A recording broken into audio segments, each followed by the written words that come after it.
Hey everyone, welcome back to the Bionexus Health Podcast series, Autism Uprooted. Today we have with us Benazir from Pakistan.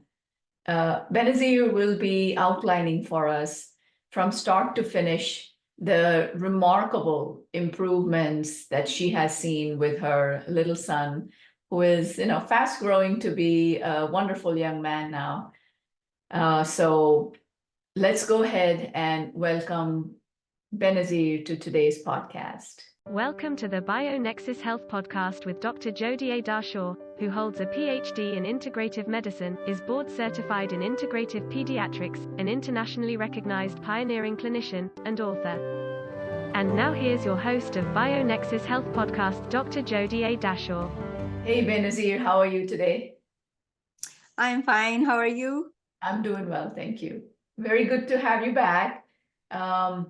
I'm glad you could make the time. I'm glad you gave me an opportunity. Thanks a lot. Awesome. So today, I wanted everyone watching to know that what we'll be discussing briefly is when Benazir came to me with her a beautiful little son, Hamza. We started, we had a lot of symptoms to deal with, and then we started low and slow. I want to talk about how it is important to look at small changes, keep that in mind, understand that it is a slow and steady process. There is no magic bullet. If anyone says there is a magic bullet, that's just, it's up to you if you want to believe the fairy tale or not. But what really matters is when you're using a completely herbal protocol, the improvements you see are rock solid. There will not be any regression. If there is a flare up, you will see a little slowdown. But whatever improvements are seen when you're doing a fully herbal, all natural plant-based protocol, those improvements will stay with you. That is why the progress, is slow and steady. The graph is usually upwards, but I'm going to allow Benazir to explain that what has been her experience with her family, because as we know with autism, PANS, pandas, mold, biotoxin illness, it is a family affair, is it not? Yes, exactly. In fact, I agree 100% to the introduction you gave about these issues. Indeed, it is a family issue, and it make you understand that where you were wrong and how the things happened, because not only the infections, in fact, your lifestyle is contributing to it. So as a whole, the whole family has to work on it, on themselves as well. Then the changes happen, I believe. And exactly, the changes never happen overnight. That's 100% true. You have to put in effort, and you must do it religiously and believing in everything that the God has made. And we are getting through people, nice people like you, alhamdulillah, because it takes time, but you start seeing changes with the time. But And absolutely, yes. Actually, wait, Benny, can we go back to, can you talk a little bit about the long list of symptoms that you came to me with, that yes. you were so highly educated about this whole process yourself, and you found me, and people, I will be linking to Benazir's previous podcast, and she has been extremely helpful to many people. And there will be a link to her podcast below as well. But briefly, if you could give us I think it was a pretty long list of concerns that you had for Hamza when we first met. Yes, exactly. Hamza was around 6 at the time I reached you. And despite I was working and thinking and researching all the time on these issues, but still, when I get to you, it was only then that I actually got to know what problems actually was Hamza facing. For example, I knew that there must be mold contributing to this issue, But exactly like PANS and PANDAS and then Lyme disease and a few other issues, I only got to know when I got to you. So there was a list of symptoms that a few things that I wasn't thinking was an issue. Usually we are concerned about the child not being able to talk or lazy or something. That's the whole thing that we think usually about. Hamza was usually the autistic kids are hyperactive, but Hamza wasn't hyperactive. Hamza was sleeping well, and but he wasn't talking. Right, he was following the routines pretty well. Routine by routine, I mean, I was going to office and he wasn't bothering me, but he was actually not expressing any of his needs or something like that. That's why I'm saying that he wasn't bothering me. Otherwise, it is a point of concern that the child wasn't expressive at all. He wasn't verbal at all, hardly uttering few voices, a few sounds, I must say. There were few sounds, and he wasn't communicating in any way. And there was no vocabulary, and his muscle tone was very weak. He wasn't able to open the doors. Yeah, I mean, this is nothing to open the door with the handle or lock it or something like that. Secondly, he wasn't able to understand any of my instructions. Let put aside the complex instructions. He wasn't, like, if I call him from another room, he wasn't able to understand that he has to come in response. Now you can understand what he was doing. Yes. Yes. He never called me mama or something. The only word he was saying was the name of his sister Iman. He was only whenever asked Hamza, call Iman, then he was saying Iman. That's it. There was no other thing. And sometimes he had issues, like, for example, if there was a tissue box on some other edge of the table and I was saying, Hamza, go get the tissue paper, if it wasn't in that place where it usually is, he wasn't able to find it. He was so confused type. Yeah, and a few sensory issues were not there as such, but he was developing, food sensitivity, and he was slowly, becoming a picky eater.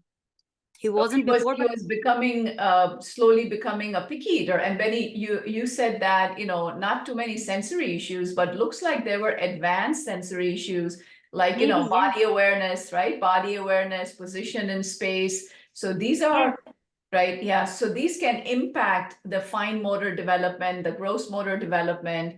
exactly. You mentioned he had neuromuscular problems, muscle tone issues. Muscle tone issue was so prominent that he And wasn't able to, yeah, handle anything. And will you believe, if if he used to turn on the dispenser to fill the water in his glass, he had no sense that now I have to stop. The water started usually start to overflowing. fill, and yes, all of these things I'm quoting to make people understand that there was a lot of understanding issues initially, and the things were getting worse because I took attic score, the standard attic score, a few number of times, and the score was raising despite he was learning a few words or something. I used to think maybe it's improving or something, but no, the attic score was telling me that the things are getting worse, that I'm telling on record that it was happening. And it was Okay. very, yeah, a good chance that I got to know about you, and the proper treatment started. I consulted you when he was 6, and by the time I did all the tests and got the medicine, he turned almost 7 by then. And then I can say that the treatment actually started at 7.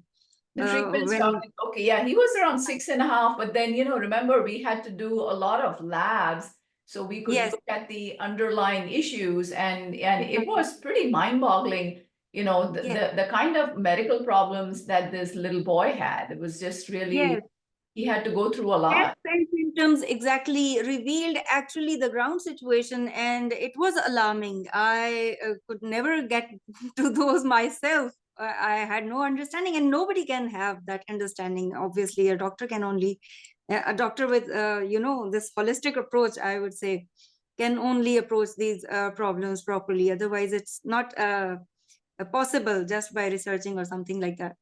Then when the treatment started, it was then when I realized what the actual problems were. For example, I never quoted that he's not a smiley child or, happy baby. It was then he started smiling and became a happy, mischievous child. He started doing mischiefs. When it was mind blowing that, okay, he was depressed initially. It wasn't in my list before. And it didn't take a lot of time when he started, he very initially, in initial stages, maybe in 1.5 months, he said, he called me mama. Oh, And it wow. was, yes. And it was happening very abruptly. It was initially very I was thinking maybe I should associate it with the treatment or not, or what's happening. But then, yes, all the progress was happening steadily initially. And then I realized one after another that, okay, it is actually the success of the treatment that Hamza has started getting better in every way. And what were the things that happened initially? He became a happy child, and then he started understanding us better. It started happening from the day one. And this understanding getting better, and the cognition, the receptive language, this progressed the whole time. Yeah.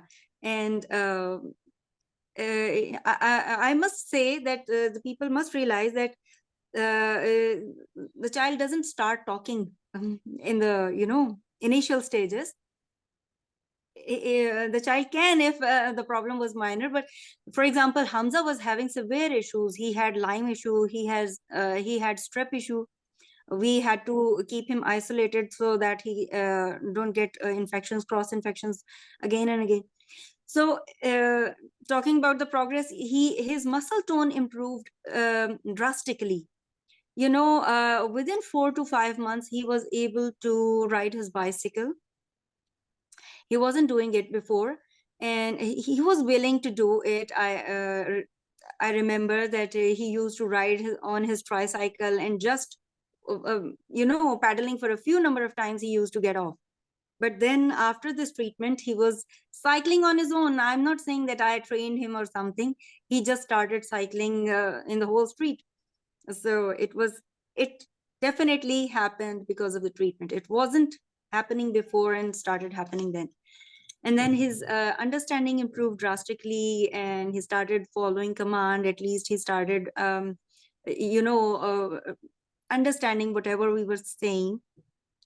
He started becoming picky eater initially, before coming to you.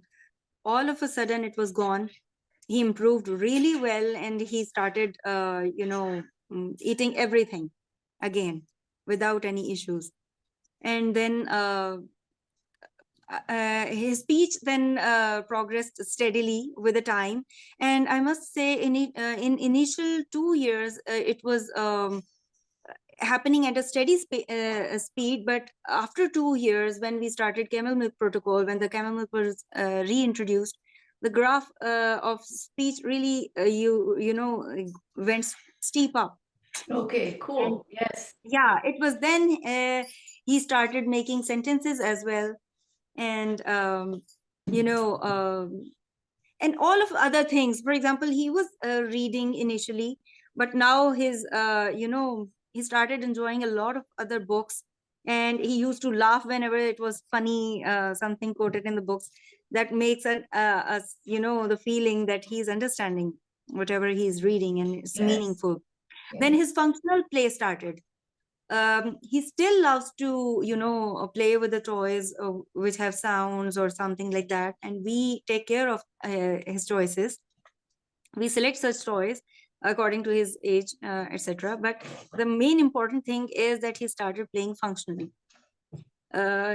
Before that, he wasn't even joining the blocks. He had issues with handling the things. And one thing I forgot to mention, that because of his muscle tone, he was never able to hold his pencil. There was no grip, and he wasn't able to put a single line on the page. It was so frustrating. We had to apply the pressure from the back, and he just used to move a little bit. And handwriting was so, very nasty. Or not, even he had issues with understanding that the spellings have to be the letters have to be placed in proper spacing, with proper spacing, etc. But now, alhamdulillah, he's doing very fine. He writes himself, and we don't have to apply the pressure or anything. He doesn't need an aid.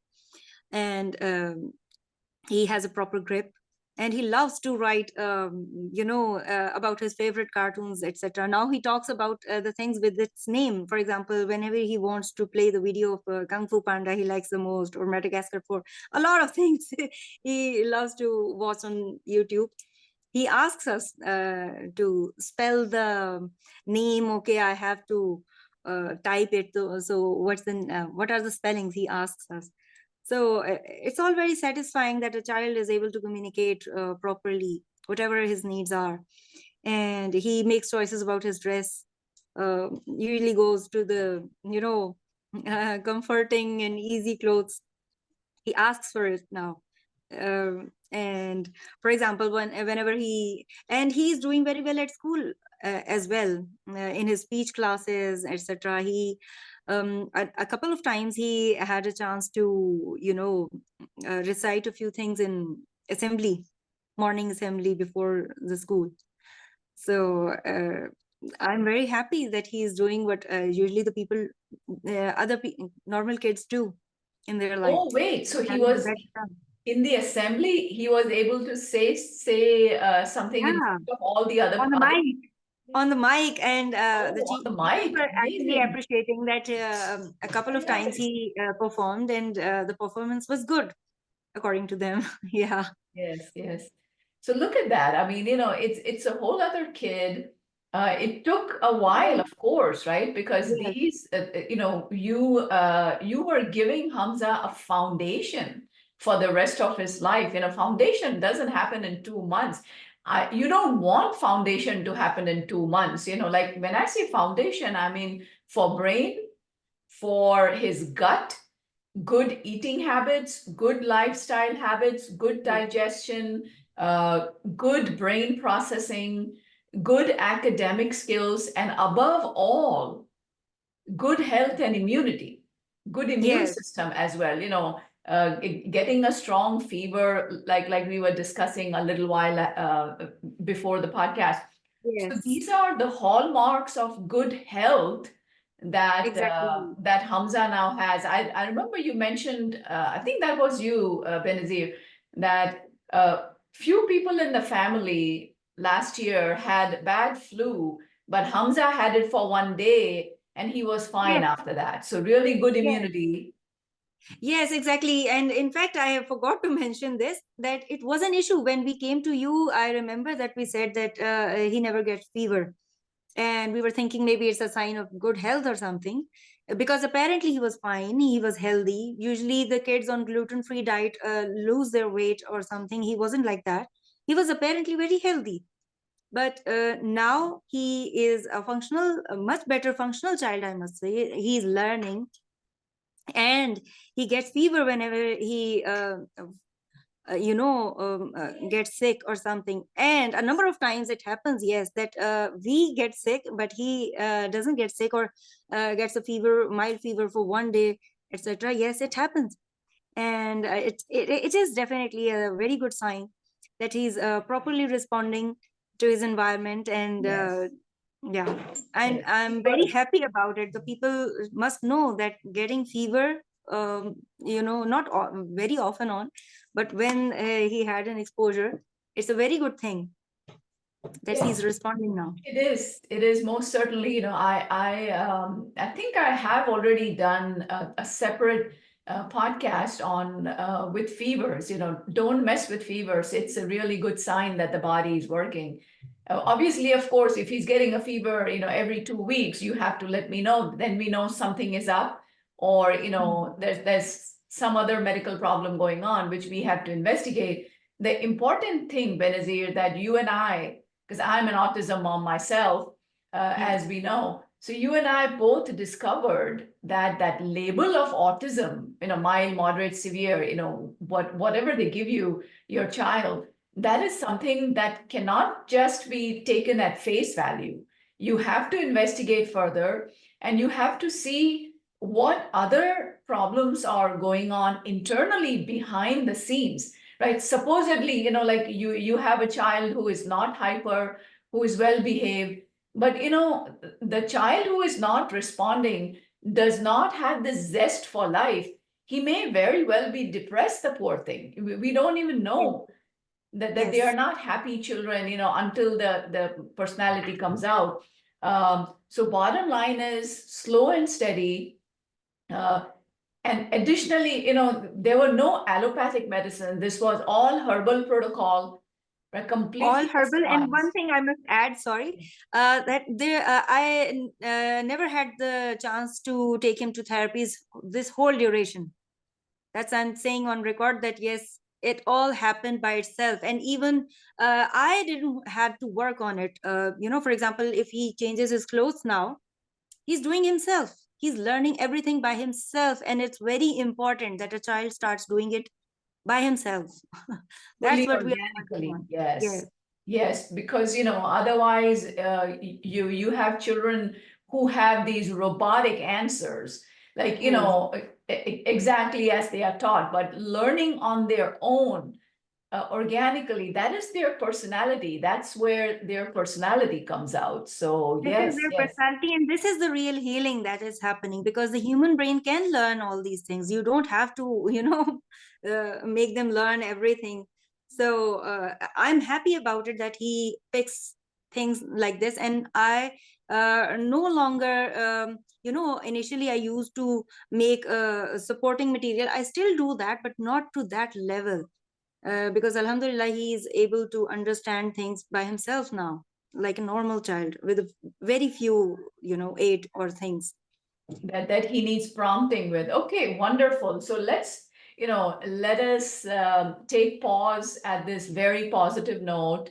I'm glad you emphasized that it is not, a magic bullet. It takes time. It's not 2 years. I mean, it's not 2 months or 2 days or 2 weeks. It can take up to a couple of years while all of these background issues are resolved. It's pretty much black and white. You do the lab work, you see what shows up in the lab, you start treating that in a completely natural manner, and then you do the labs again, and along the way you'll start seeing improvements. It's black and white, it's evidence-based, very scientific, and that is what you want for your child. Putting your effort and resources where it really matters, where one skill, when it's gained, will stay with the child. Yes, exactly. That's what I have seen with experience, definitely, that the journey might be like that. Sometimes it's 2 step forward, 1 step back, or 1 step forward, 2 step backs. It keeps happening, but the overall graph must go up. That's for sure. And that's what I've seen that it happens. So it's not a good thing that in between, if you ever get an infection or something and you start panicking and saying that no, the treatment is not going well. It's not like that. Every normal child also, sometimes loses a skill or something like that, and then gains back. And It then you happens. give it back, right? Yes. Right, So okay. you have to consistently be doing the treatment, and at the end of the day, yes, with the herbal protocol, I have seen myself, because before coming to Dr. Jody, I was doing a number of other things as well. So I know that yes, when I came to her and I did the herbal protocol, the gains that were achieved are still achieved. Even if he gets an infection or something, he doesn't lose it forever. It's always there. So yes, it's a good choice to adopt the naturopathy. I'm convinced myself, and I'm happy with this. Thank you. That is really awesome to hear, Benazir. And I think you explained it succinctly and really well so that other parents watching can relate. And it's very inspirational and hopeful as well. I mean, anything worthwhile requires hard work. And Yes. that's what we are here to give our children, a rock solid foundation for a strong future. So I really appreciate you being here, Benny, today.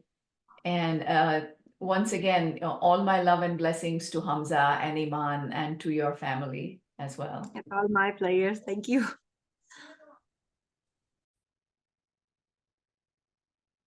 All right, well, folks, that brings us to the end of today's podcast. I hope it was good information for everyone watching. I will see you at the next episode of Bionexus Health Podcast, Autism Uprooted. Until then, be well. Take good care. Namaste. Thank you for joining Master Herbalist Dr. Jodi A. Dashaw, Director of the Bionexus Health Clinic and Bionexus Herbals, on the Bionexus Health Podcast, where we explore and share information and stories about recovering and healing from chronic and environmental illnesses such as mold biotoxin illness, Lyme disease, autism spectrum disorder, fatigue, Crohn's and colitis, mast cell activation syndrome, PANS, and more. Please help us grow our message by subscribing to our podcast channel and sharing the podcast on your social networks. For more information, visit bionexushealth.com. Information within this video, audio, or text, collectively known as the podcast, has not been reviewed by the FDA. Nothing within the podcast is intended as or should be construed as medical advice. Information is for general informational and educational purposes only. Consumers of the podcast should consult with their healthcare practitioners for medical recommendations. Seek the advice of a qualified healthcare provider. Do not disregard the advice of a healthcare provider based on any information from the podcast. The information within the podcast may contain information concerning dietary supplements or over-the-counter products that are not drugged. Our dietary supplement products are not intended for use as a means to cure, treat, prevent, diagnose, or mitigate any disease or other medical or abnormal condition.